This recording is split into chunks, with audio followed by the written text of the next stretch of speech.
Si quelqu'un veut venir après moi, qu'il renonce à lui-même, qu'il se charge chaque jour de sa croix et qu'il me suive. Luc chapitre 14, verset 27. Il y a dans ces paroles du Christ une urgence, un appel que l'on ne peut plus ignorer. Car tant que la chair règne, l'esprit est prisonnier. Tant que tes habitudes nourrissent ta nature déchue, la voix de Dieu restera lointaine et ta vie spirituelle sera tiède. Mais aujourd'hui, une décision t'attend. Si tu regardes cette vidéo jusqu'au bout, tu vas découvrir 10 habitudes qui détruisent la chair et réveillent l'esprit. Tu vas comprendre ce que signifie réellement marcher selon l'esprit et non selon la chair. Abonne-toi maintenant à Lumière en Christ, aime cette vidéo et reste jusqu'à la fin pour recevoir une prière puissante. Et si tu sens que ce message t'est destiné, écris en commentaire « Je veux que l'esprit règne en moi ». Depuis la chute de l'homme, 2 natures s'affrontent en nous, la chair et l'esprit. L'apôtre Paul le dit sans détour dans Galates chapitre 5, verset 17. Car la chair a des désirs contraires à ceux de l'esprit, et l'esprit en a de contraires à ceux de la chair. Ils sont opposés entre eux, afin que vous ne fassiez point ce que vous voudriez. La chair, c'est ce qui résiste à Dieu, ce qui veut dominer, séduire, satisfaire l'ego. Mais l'esprit, lui, appelle à la soumission, à la sanctification, à la lumière. Jésus a vécu en parfaite obéissance à l'esprit, nous montrant que la victoire sur la chair est non seulement possible, mais indispensable. Pourtant, dans un monde qui glorifie les désirs charnels, cette vérité est devenue étrangère, marginale, presque oubliée. Aujourd'hui, il est temps de la restaurer, de la vivre pleinement et d'en récolter les fruits éternels. Avant que l'esprit ne règne pleinement en toi, certaines chaînes doivent tomber. Il ne suffit pas de prier plus fort, ni de jeûner plus longtemps. Ce que Dieu attend, c'est un abandon réel, visible, quotidien. Voici maintenant 10 habitudes sanctifiantes.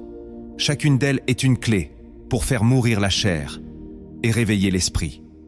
La première habitude sanctifiante qui détruit la chair, c'est le jeûne dans le secret. Ce n'est pas l'absence de nourriture qui fait trembler la chair, mais le silence dans lequel tu places ton âme face à Dieu. Jésus a dit dans Matthieu chapitre 6, verset 18, « Ton Père, qui voit dans le secret, te le rendra. » Le jeûne est un feu invisible. Il coupe l'accès à ce que la chair aime. Mais surtout, il révèle ce qu'elle cache. Quand tu jeûnes sans rien dire, sans te plaindre, sans attirer l'attention, tu forces ton âme à obéir. La chair commence alors à faiblir. Elle réclame, elle accuse, elle panique.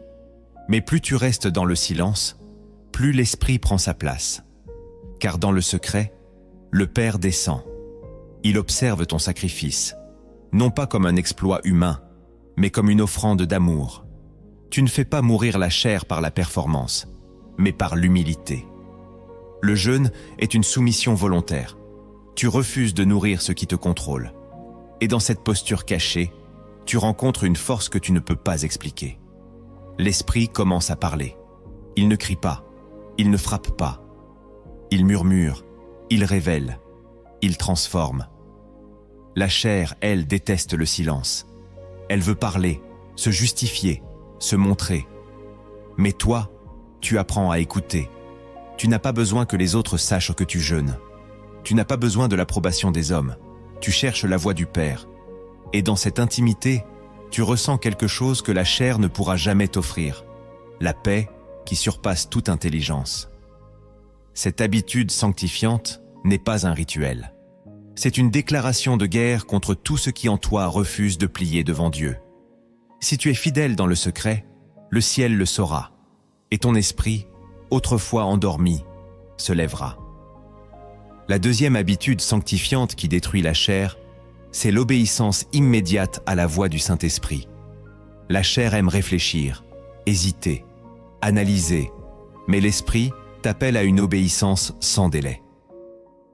Dans Actes chapitre 8, verset 29, l'Esprit dit à Philippe « Avance et approche-toi de ce char. » Il ne lui explique pas tout. Il ne lui donne pas le plan. Il parle et il attend une réponse. Lorsque tu obéis sans comprendre, tu humilies la chair.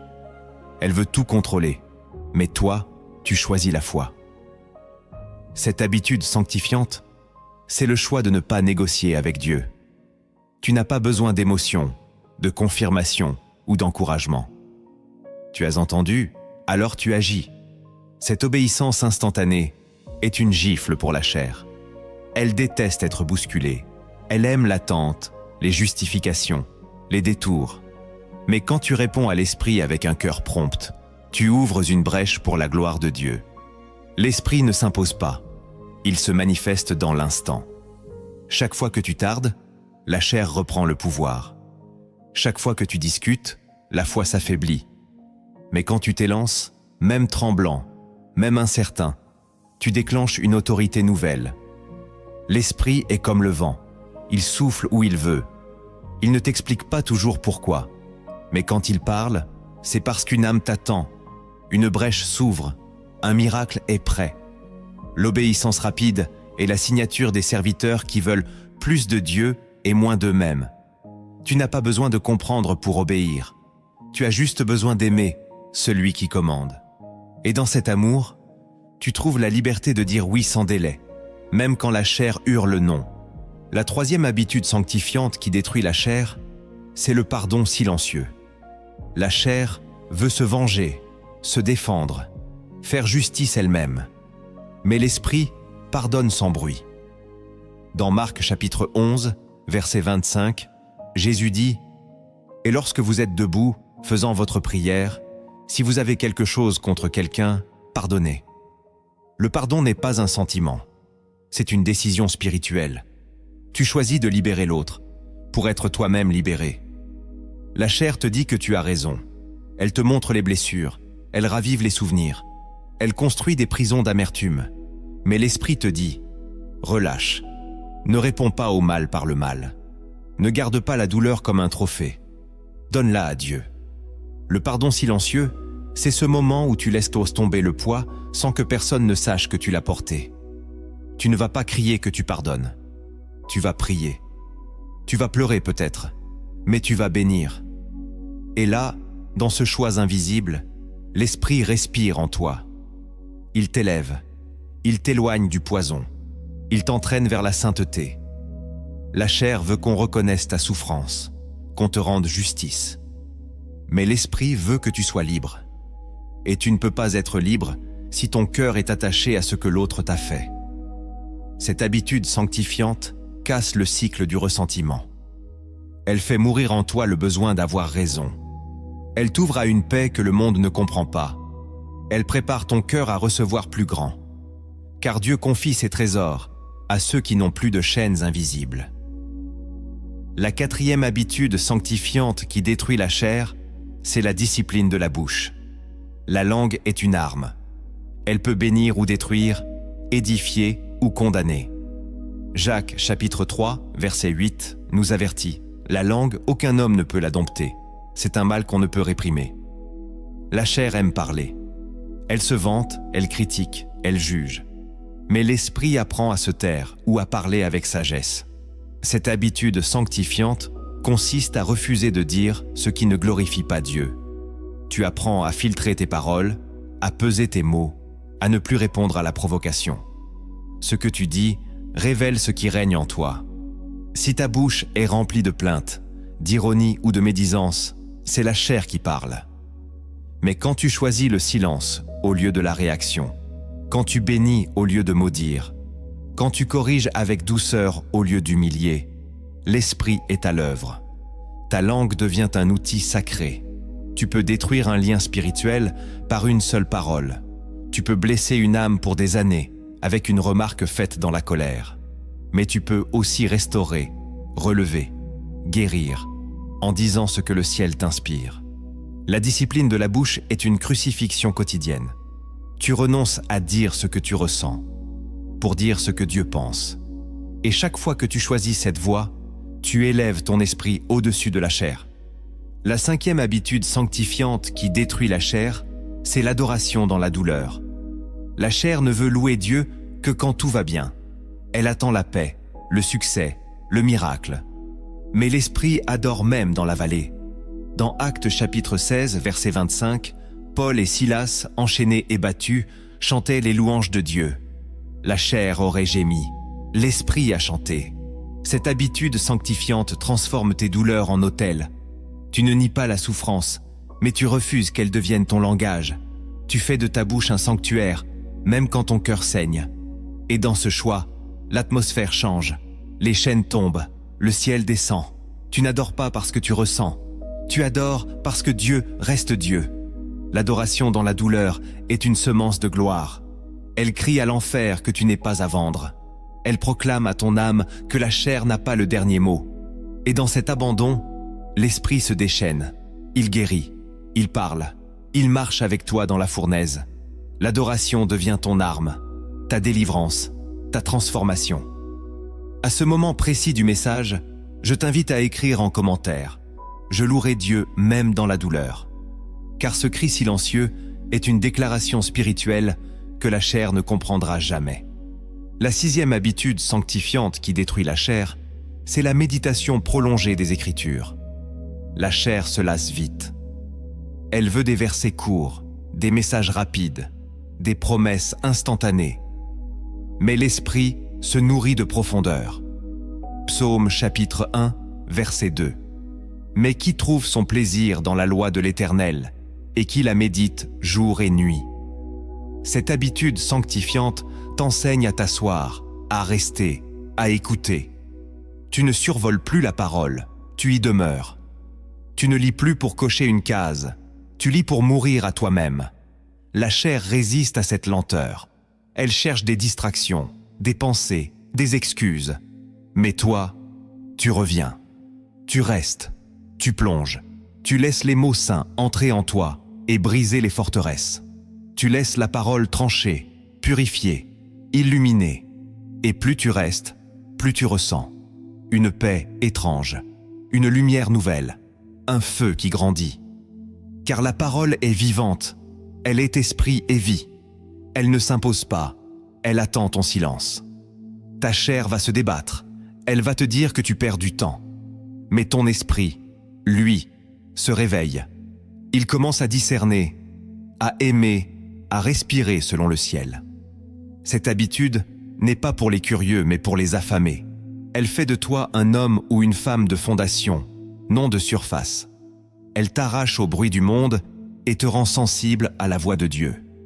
Là, tu n'as plus besoin de sensations. Tu vis par révélation. La 7e habitude sanctifiante qui détruit la chair, c'est le refus conscient de se plaindre. La plainte est le langage favori de la chair. Elle murmure, elle critique, elle accuse, elle compare. Mais l'esprit, lui, rend grâce. Philippiens chapitre 2, verset 14. Faites toutes choses sans murmure ni hésitation. Cette parole n'est pas une option, c'est un ordre, une direction. Tu ne peux pas avancer dans la lumière si ta bouche s'enracine dans l'amertume. Cette habitude sanctifiante est un combat quotidien. Chaque matin, tu dois choisir de bénir Dieu, même quand tout en toi veut gémir. Tu dois refuser d'alimenter ton mal par tes paroles. Tu dois apprendre à dire merci dans le désert. C'est dans ce refus intérieur que l'esprit prend le dessus, car la chair se nourrit du mécontentement. Elle devient forte chaque fois que tu lui donnes la parole. Mais quand tu choisis le silence ou la gratitude, tu la réduis au silence.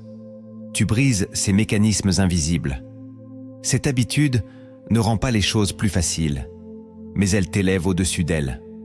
Et c'est là que l'esprit te rencontre, quand tu refuses de glorifier ta douleur pour glorifier ton Dieu. La gratitude n'est pas naturelle, elle est spirituelle. Elle ouvre les cieux, elle attire la présence, elle te prépare à plus grand. Et la chair, face à cela, ne peut rien faire. Elle meurt. La 8e habitude sanctifiante qui détruit la chair, c'est le service discret. Servir sans être vu, sans être applaudi, sans recevoir de reconnaissance. Matthieu chapitre 6, verset 3. Mais quand tu fais l'aumône, que ta main gauche ne sache pas ce que fait ta droite. La chair cherche toujours à briller. Elle veut être honorée félicité, mise en avant. Mais l'esprit aime l'ombre. Il agit quand personne ne regarde. Cette habitude sanctifiante t'enseigne à offrir, à aider, à soutenir sans rien attendre. Tu fais le bien et tu te retires. Tu donnes et tu oublies. Tu construis et tu ne signes pas ton nom. Et c'est là que Dieu te voit. Car il regarde les cœurs, pas les apparences. Quand tu sers dans le secret, tu construis des autels invisibles. Tu ressembles à Christ, qui a lavé les pieds de ses disciples sans réclamer d'honneur. Le service discret tue la chair à petit feu. Elle crie, elle veut qu'on la remarque. Mais toi, tu continues, en silence, pour la gloire de Dieu. Et dans cette posture, ton esprit se fortifie. Il devient stable, doux, puissant. Car servir sans reconnaissance, c'est aimer sans condition. C'est agir comme Dieu agit. Et cela change tout en toi. La 9e habitude sanctifiante qui détruit la chair, c'est l'humilité dans la correction. Rien ne blesse la chair plus que d'être reprise. Elle se défend, elle justifie, elle se durcit. Mais l'esprit, lui, écoute et s'ajuste. Proverbe chapitre 9, verset 8. Reprends le sage, et il t'aimera. Cette habitude sanctifiante consiste à accueillir la correction comme un don, non comme une attaque. Tu ne vois plus la remarque comme une humiliation, mais comme une occasion de grandir. La chair déteste cela. Elle veut toujours avoir raison. Mais toi, tu t'inclines. Tu prends le temps d'examiner. Tu demandes à Dieu de te révéler la vérité derrière la parole. Et si elle est juste, tu changes. Tu n'attends pas que les autres changent. Tu commences par toi. Cette habitude forge un caractère stable. Elle prépare ton cœur à porter des responsabilités spirituelles. Car Dieu n'élève que ceux qui savent s'abaisser. Et plus tu t'humilies dans la correction, plus l'Esprit te donne de la force, du discernement, de la grâce. La chair, elle, veut briller, même dans l'erreur. Mais l'Esprit veut que tu sois vrai, même dans la poussière. Et c'est là que commence la gloire. La 10e habitude sanctifiante, qui détruit la chair, c'est l'attente silencieuse dans la prière. La chair veut des résultats. Elle prie pour recevoir. Elle insiste pour contrôler. Elle s'agite quand Dieu tarde. Mais l'esprit sait attendre. Psaume chapitre 40, verset 2. J'ai attendu patiemment l'Éternel, et il s'est penché vers moi. Cette habitude sanctifiante, c'est de rester dans la présence de Dieu, sans exigence, sans agenda, sans bruit. Tu viens, tu t'assieds, tu te tais. Tu n'attends pas une émotion, mais une communion. Tu ne cherches pas une réponse rapide, tu cherches la face de Dieu. Et dans cette posture, ta chair s'agite. Elle veut se lever, faire autre chose, abandonner. Mais toi, tu restes. Tu choisis l'immobilité sacrée. Tu transformes l'attente en adoration. Et c'est là que l'esprit descend. Il ne vient pas toujours dans l'agitation, mais dans le murmure, comme avec Élie sur la montagne. Cette habitude t'enseigne à être plus qu'un demandeur, un adorateur. Et dans cette attente, ton esprit se forme. Il devient mature. Il entend ce que d'autres n'entendent pas. Il voit ce que la chair ne verra jamais. Ce que tu vas entendre maintenant ne s'adresse pas à la chair, mais à l'esprit. Car certaines vérités ne se comprennent qu'à genoux. Voici 10 mystères de sanctification. Ils sont cachés pour ceux qui vivent selon leurs désirs, mais révélés à ceux qui meurent à eux-mêmes pour vivre par l'Esprit de Dieu. Le premier mystère de sanctification, c'est que Dieu ne sanctifie jamais une chair encore vivante. Beaucoup prient pour être transformés, purifiés, remplis de l'Esprit, mais refusant de mourir à eux-mêmes. Pourtant, Dieu ne bâtit rien sur un cadavre encore animé par ses propres volontés.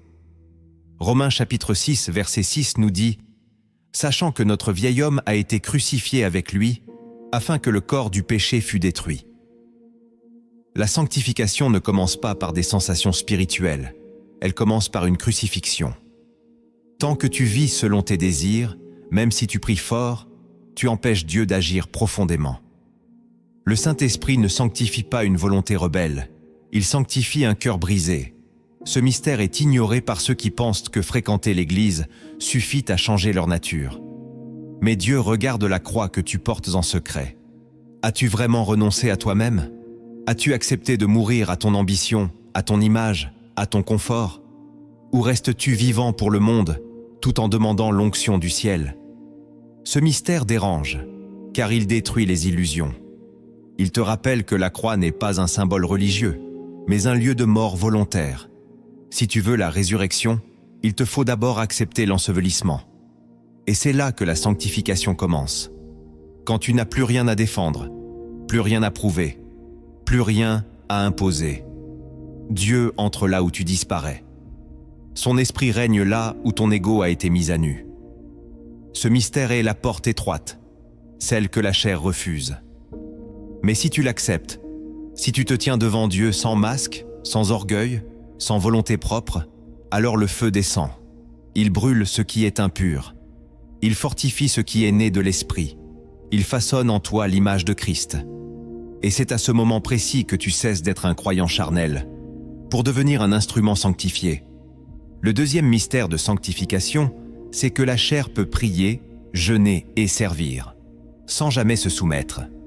Il est possible d'avoir une vie religieuse intense, tout en étant dirigé par une volonté charnelle. La chair sait imiter la piété. Elle peut produire des efforts visibles. Elle peut même s'engager dans des activités spirituelles, tant qu'elle reste au centre.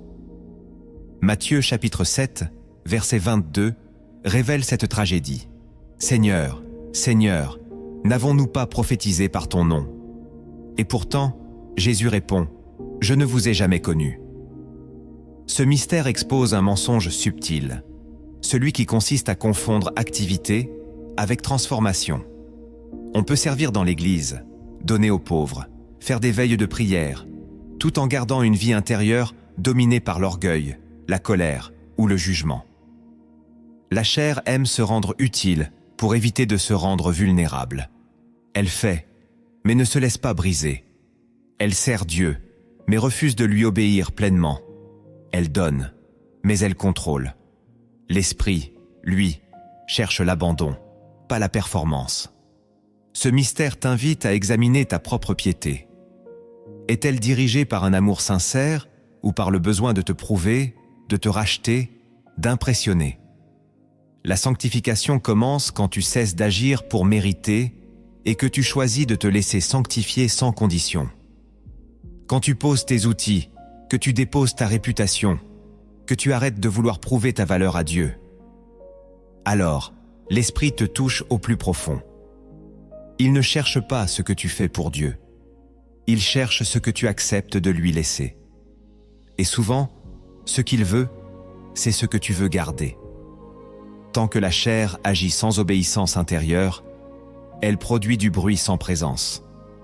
Mais quand elle se tait, quand elle s'abaisse, quand elle dit enfin « Père, non pas ma volonté, mais la tienne », alors le ciel s'ouvre et la vraie sanctification commence.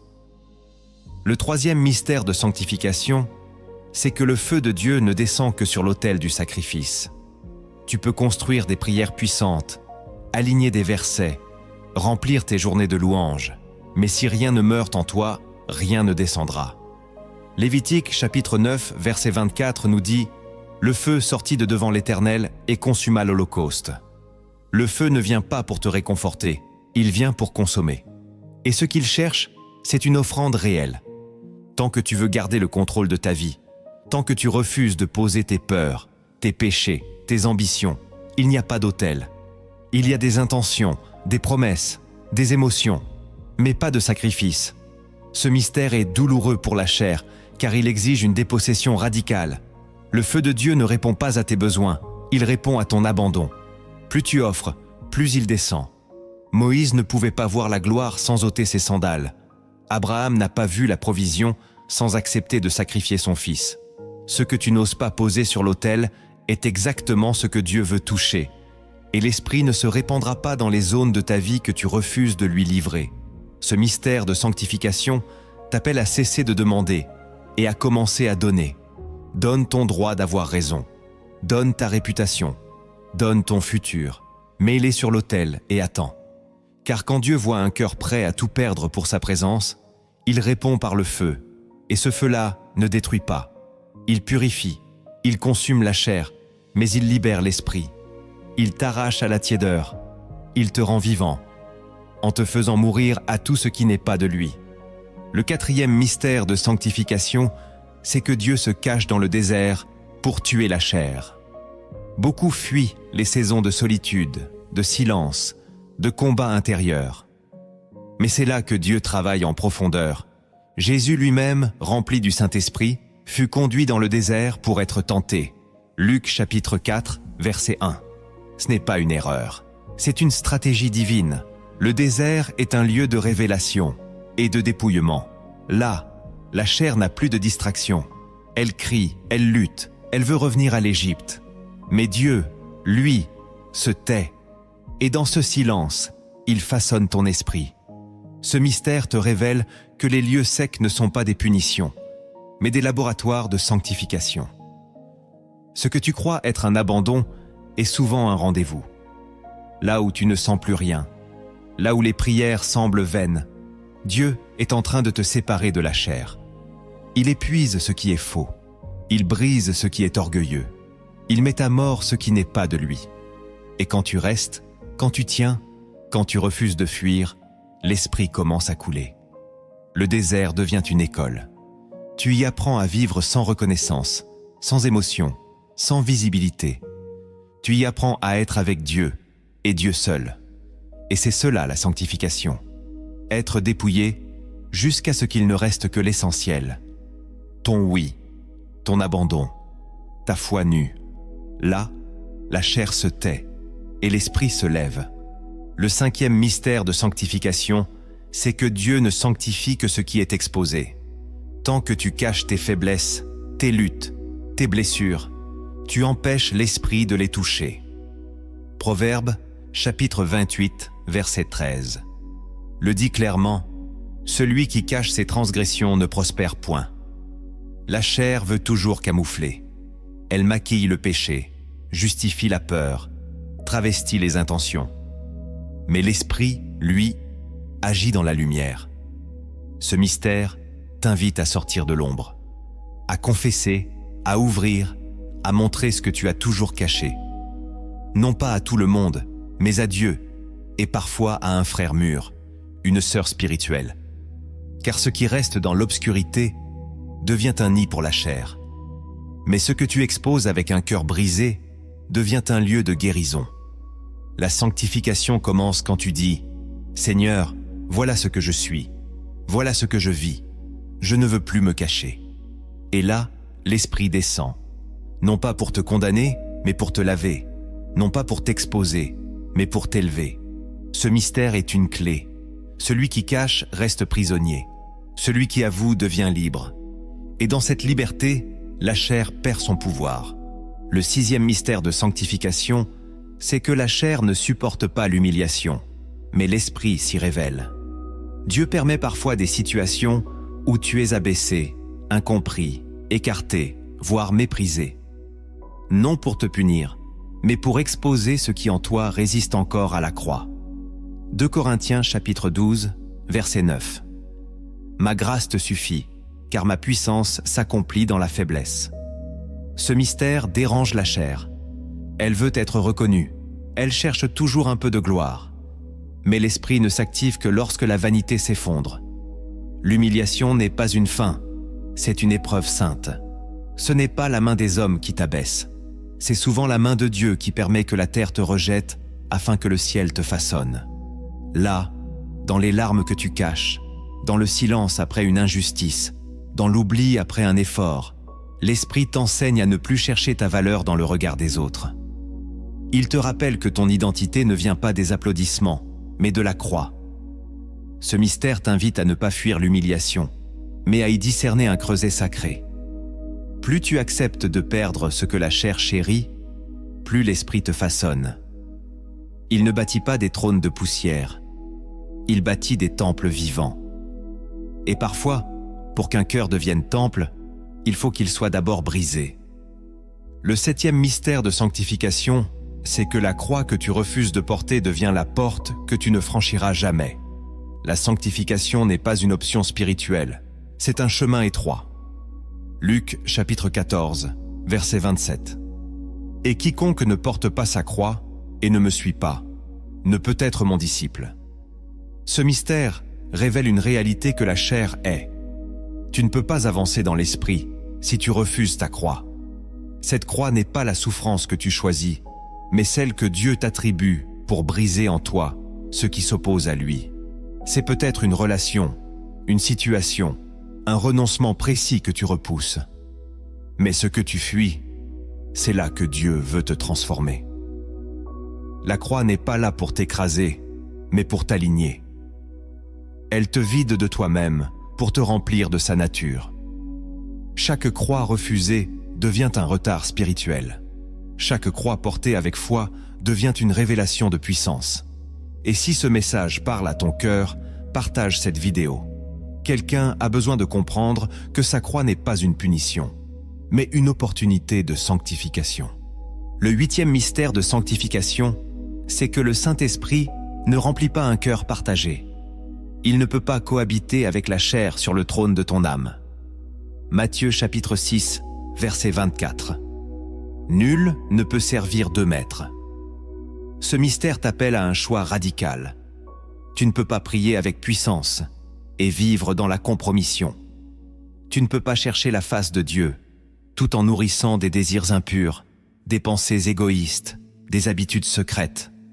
L'esprit ne descend pas dans une demeure divisée. Il n'investit que ce qu'on lui livre totalement. La chair veut toujours garder une chambre fermée, un péché toléré, une pensée entretenue, un souvenir glorifié. Mais la sanctification exige que tout lui soit rendu. Ce mystère n'est pas pour les tièdes, mais pour ceux qui ont soif. Tu ne peux pas vouloir la plénitude et négocier avec le péché. Le Saint-Esprit ne remplit pas ce qu'il doit encore combattre. Il ne sanctifie pas ce que tu refuses d'abandonner. Ce mystère est dur, mais libérateur. Car, quand tu choisis de tout livrer, même ce que tu n'as jamais dit, même ce que tu penses ne jamais pouvoir changer, alors l'Esprit agit. Il purifie, il transforme, il fait de ton cœur une terre sainte. Mais cela commence par un non radical à la division intérieure. Tu ne peux pas être temple du Saint-Esprit et refuge de la chair. Il faut choisir. Et ce choix est la porte de la sanctification réelle. Le 9e mystère de sanctification, c'est que la transformation commence par le regard. Ce que tu regardes façonne ton âme. Ce que tu tolères à travers tes yeux nourrit la chair ou l'esprit. Matthieu chapitre 6, verset 22. L'œil est la lampe du corps.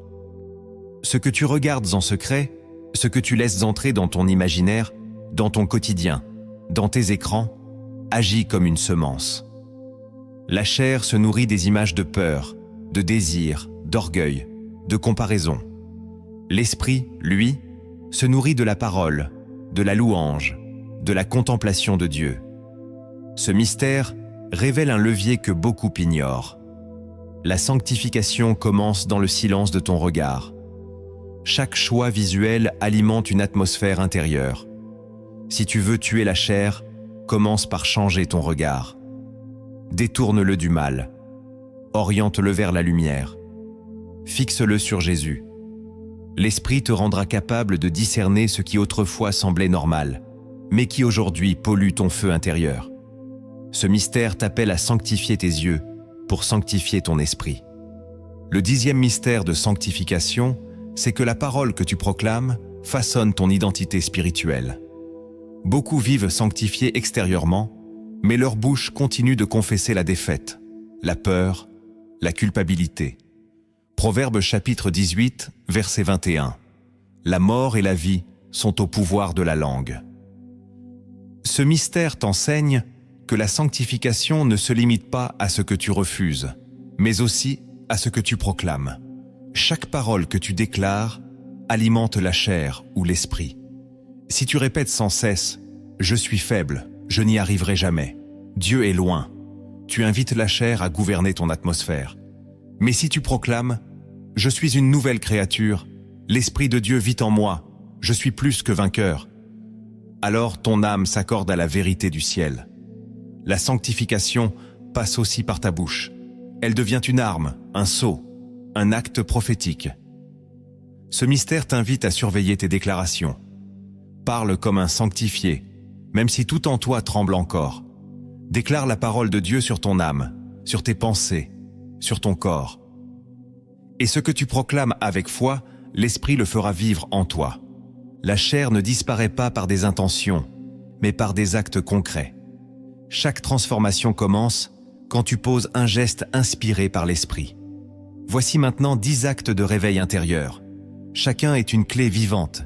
Si tu les mets en pratique, ta chair reculera, ton esprit s'élèvera, et la vie divine prendra racine en toi. Le premier acte que tu dois poser pour réveiller ton esprit, c'est de sanctifier tes débuts. Chaque matin est une porte. Soit la chair la franchit la première avec ses plaintes, ses pensées lourdes, ses inquiétudes. Soit l'esprit est invoqué dès l'aube. Et alors, la lumière entre. Psaume chapitre 5, verset 4. Éternel, le matin tu entends ma voix. Le matin je me tourne vers toi, et je regarde. Le réveil charnel commence par les réseaux, les notifications, les urgences. Le réveil spirituel, lui, commence par le silence, la présence, la parole. Ce premier acte te demande de transformer le premier quart d'heure de ta journée en sanctuaire. Tu ne réponds pas à l'homme avant d'avoir écouté Dieu. Tu n'ouvres pas tes applications avant d'avoir ouvert ton cœur. Tu ne cherches pas l'activité avant d'avoir trouvé l'alignement. C'est là que tu inverses l'ordre intérieur. Tu renverses la domination de la chair par une simple priorité. Dieu d'abord. Et ce que tu donnes à Dieu en premier sanctifie le reste. Tu veux marcher par l'esprit? Alors commence chaque jour comme un acte de consécration. Car la chair attend toujours ta fatigue, ton retard, ton oubli, pour se réinstaller. Mais quand tu mets l'esprit en premier, c'est l'esprit qui prend le contrôle. Il éclaire, il prépare, il protège. Ce réveil n'est pas une émotion, c'est une posture. Même si tu es pressé, même si tu es abattu, même si tu n'as que quelques minutes, donne-les à Dieu. C'est là que le ciel commence à se manifester. Et cette constance simple mais radicale devient un fondement. La chair perd du terrain dès le lever du soleil. Et ton esprit, affermi dans la présence de Dieu, commence à grandir en autorité. Le deuxième acte que tu dois poser pour réveiller ton esprit, c'est de renoncer à toute forme de justification charnelle. La chair veut toujours se défendre.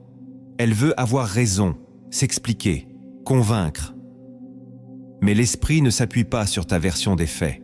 Il s'appuie sur ta soumission à Dieu. Luc chapitre 16, verset 15. Vous cherchez à paraître juste devant les hommes, mais Dieu connaît vos cœurs. Ce verset déchire l'orgueil spirituel. Car tant que tu ressens le besoin de prouver ta valeur, ton innocence ou ta piété, c'est la chair qui parle encore. Ce deuxième acte te demande une libération radicale. Arrêtez de vouloir être compris. Tu n'as pas besoin que les autres sachent ce que tu vis. Tu n'as pas besoin de laver ton image. Tu as besoin que Dieu voie ton cœur et qu'il le transforme. Et cela commence quand tu renonces à l'orgueil d'avoir toujours raison. Ce renoncement n'est pas une faiblesse, c'est une puissance. Tu laisses Dieu te justifier. Tu choisis le silence au lieu de la défense.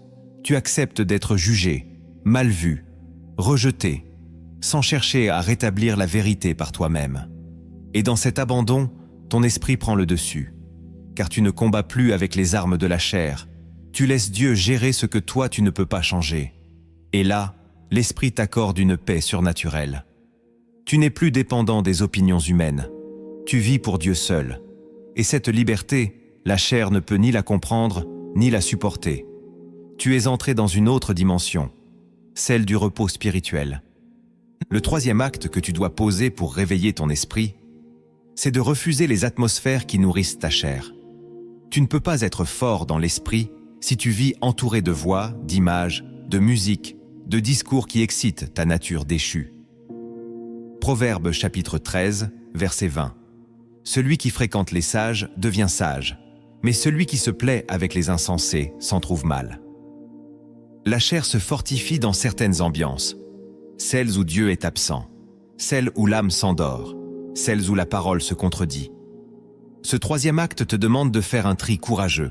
Ce que tu écoutes, ce que tu regardes, ce que tu tolères, influence ton atmosphère intérieure. Et ton atmosphère devient ton état spirituel. Tu veux marcher par l'esprit? Commence par sanctifier ton environnement. Éteins ce qui éteint ta foi. Éloigne-toi de ce qui éveille la convoitise, la jalousie, la colère, l'orgueil. Coupe l'accès à ce qui nourrit la bête intérieure. Ce n'est pas une question de légalisme, c'est une question de survie spirituelle. Chaque atmosphère est une graine, et ce que tu laisses pousser finira par te dominer. Le Saint-Esprit est sensible.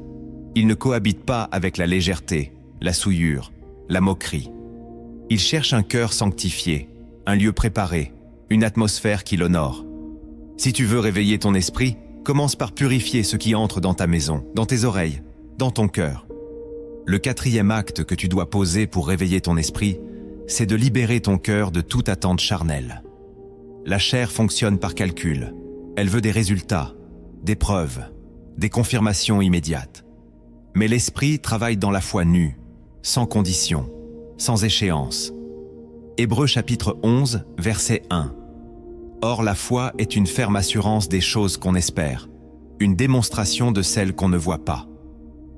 Tant que tu attends que Dieu agisse selon ton calendrier, ton cœur reste attaché à tes projections humaines. Ce quatrième acte t'appelle à un dépouillement intérieur.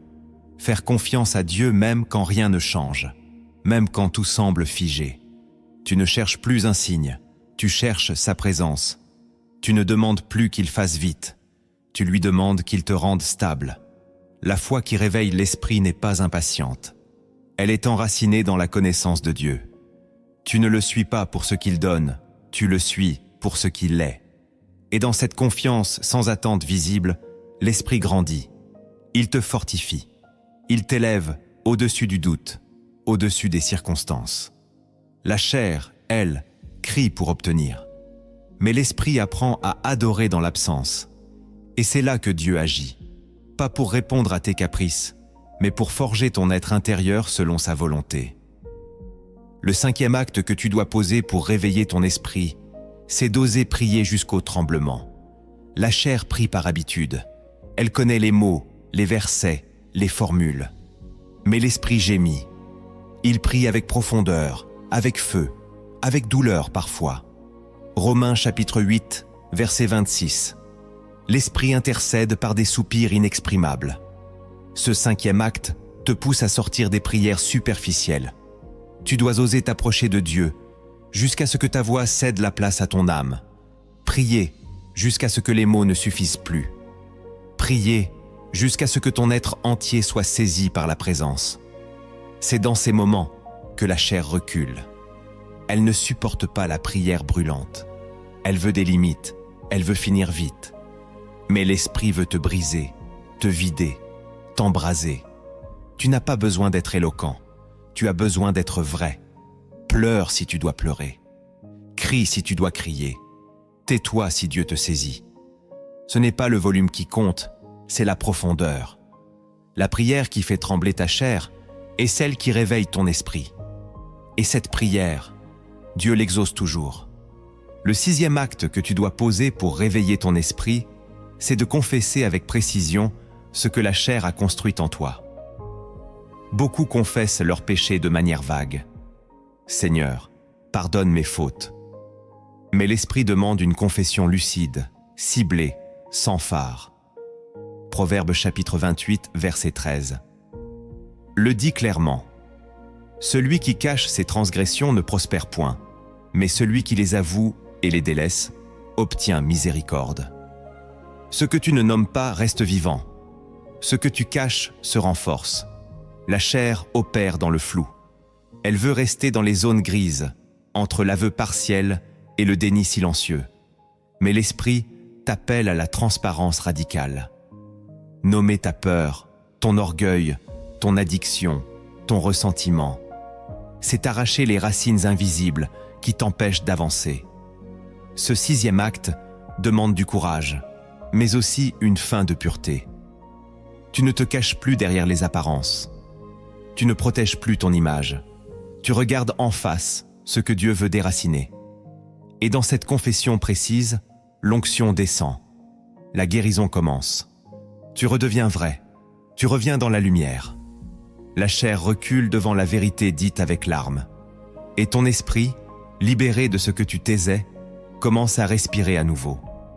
Le 7e acte que tu dois poser pour réveiller ton esprit, c'est de désobéir à la voix intérieure de la paresse. La paresse spirituelle n'est pas simplement l'absence d'action. C'est la résistance invisible à faire ce que Dieu attend maintenant. Proverbe chapitre 24, verset 33. Un peu de sommeil, un peu d'assoupissement, un peu croiser les mains pour dormir, et la pauvreté te surprendra. Cette voix de la chair te parle chaque jour. Demain tu prieras. Tu n'es pas encore prêt. Tu n'es pas digne. Tu feras mieux plus tard. Et plus tu écoutes cette voix, plus ton feu s'éteint. Ce 7e acte, c'est la rébellion sainte contre la paresse spirituelle. Tu te lèves alors que tu voulais dormir. Tu pries alors que tu es à sec. Tu avances alors que tout en toi veut rester en retrait. Ce n'est pas une action spectaculaire, c'est une résistance quotidienne. Et chaque victoire sur cette voie te rend plus sensible à l'esprit. Tu ne vis plus selon ce que tu ressens, tu vis selon ce que tu crois. Et c'est là que l'onction augmente. La chair se fatigue vite, mais l'esprit, lui, se renouvelle dans l'effort obéissant. Chaque non que tu dis à ta paresse est un oui que tu dis à Dieu. Le 8e acte que tu dois poser pour réveiller ton esprit, c'est d'aimer sans retour. Rien ne révèle autant la mort de la chair que l'amour désintéressé. Jean chapitre 13, verset 34. Je vous donne un commandement nouveau. Aimez-vous les uns les autres, comme je vous ai aimé. La chair aime quand elle est aimée. Elle donne si elle reçoit. Elle sert si elle est reconnue. Mais l'esprit t'appelle à un amour crucifié. Tu bénis ceux qui t'ignorent. Tu aides ceux qui t'utilisent. Tu pries pour ceux qui t'oublient. Pas parce que tu es naïf, mais parce que tu es libre. Ce 8e acte te transforme. Tu n'aimes plus pour être vu. Tu aimes parce que l'amour habite en toi. Et là, la chair meurt d'asphyxie. Elle ne comprend pas. Elle veut se protéger, se venger, se retirer. Mais toi, tu avances. Tu sèmes l'amour comme une arme silencieuse. Et dans cette posture, l'esprit grandit. Tu n'es plus conditionné par les réactions. Tu n'as plus besoin d'un retour pour continuer à aimer. Tu n'aimes plus par besoin. Tu aimes par nature. Et c'est cette nature-là que l'esprit cherche à réveiller en toi. Le 9e acte que tu dois poser pour réveiller ton esprit, c'est d'ouvrir ton cœur à la correction divine. Ce n'est pas parce que Dieu t'aime qu'il te caresse. C'est justement parce qu'il t'aime qu'il te corrige. Hébreux chapitre 12, verset 6. Car le Seigneur châtie celui qu'il aime, et il frappe de la verge tous ceux qu'il reconnaît pour ses fils. La chair rejette tout ce qui blesse son ego. Elle veut les promesses sans les ajustements. Mais l'esprit sait que la correction est une bénédiction cachée. Ce 9e acte, c'est d'accepter que Dieu t'arrête, qu'il te reprenne, qu'il brise tes illusions, qu'il change ta direction. Ce n'est pas agréable, mais c'est sain. Tu ne cherches plus des paroles flatteuses, tu cherches la vérité qui sanctifie. Tu ne veux plus être conforté dans ton erreur, tu veux être restauré dans ta vocation. Et dans cette soumission, l'esprit se déploie. Il te redresse, il te réaligne, il te prépare pour des choses que la chair ne peut pas porter. Si tu refuses la correction, tu restes immature. Mais si tu l'embrasses avec foi, tu grandis avec autorité. Et la chair n'a plus rien à te dire, car tu es devenu un fils affermi. Le 10e acte que tu dois poser pour réveiller ton esprit, c'est de déclarer la parole, avec foi, jusqu'à ce qu'elle prenne chair en toi. Beaucoup lisant la Bible sans jamais la proclamer. Or, la parole de Dieu n'est pas seulement à méditer, elle est à proclamer avec puissance. Ésaïe chapitre 55, verset 11. Ainsi en est-il de ma parole, qui sort de ma bouche, elle ne retourne point à moi sans effet. Ce 10e acte, c'est de faire de ta bouche un canal de réveil. Tu prends un verset et tu le proclames dans le silence, dans le combat, dans la fatigue. Tu dis ce que Dieu dit, même si tu ne le ressens pas. Tu déclares que tu es libre, même si la tentation est là. Tu proclames que tu es sanctifié, même si tu luttes encore. Et plus tu proclames, plus la foi s'enracine. La chair se nourrit du silence. L'esprit se nourrit de la parole proclamée. Ce n'est pas de l'auto-persuasion, c'est de la construction intérieure. Tu modèles ton être à l'image de Christ. Tu imposes la vérité là où le mensonge règne encore. Et à force de proclamer, la parole devient vivante en toi. Elle te brûle, elle te dirige, elle te défend, elle te sanctifie. Pour comprendre la puissance de la sanctification, le Seigneur m'a révélé une histoire, une parabole venue des cieux qui cache en son cœur un secret, celui du combat invisible entre la chair et l'esprit. Si tu écoutes cette parabole jusqu'au bout, tu comprendras pourquoi tant d'âmes échouent, alors que la clé est si proche. Il y avait une fois, dans un pays brûlé par le vent, un homme nommé Élior. Il vivait au bord d'un fleuve desséché, dans une maison de pierre brune. Chaque jour, il priait. Chaque nuit, il demandait « Seigneur, réveille mon esprit. Je veux marcher dans ta présence. » Et Dieu entendait. Mais Dieu ne répondait pas. Un matin, alors que le vent soulevait la poussière comme une plainte, Élior trouva devant sa porte un bâton et une tunique. Sur la tunique, brodée à la main, une phrase étrange. « Celui qui veut vivre doit mourir. » Élior comprit que Dieu l'appelait. Il prit le bâton, enfila la tunique et partit sans savoir où aller. Il marcha longtemps, jusqu'à ce qu'il arrive devant deux chemins. L'un était large, pavé, bordé d'arbres fruitiers. L'autre était étroit, escarpé, couvert d'épines. Au croisement se trouvait un vieil homme assis sur une pierre. Il ne parlait pas, mais ses yeux brillaient d'un feu ancien. Élior lui demanda « Quel est le chemin de l'esprit ?» Le vieil homme pointa le sentier étroit. « Et l'autre » demanda Élior. « Celui de la chair. » Élior hésita. Le large chemin était séduisant. On y entendait des chants, on y sentait le parfum sucré de plaisir facile. Le sentier étroit, lui, n'offrait que silence, douleur et solitude. Mais Élior se souvint de sa prière. Il choisit le chemin des épines. Chaque pas le blessait. Chaque détour l'éloignait du confort. Il avait faim, il avait froid, il avait peur. Mais chaque nuit, il rêvait d'un feu.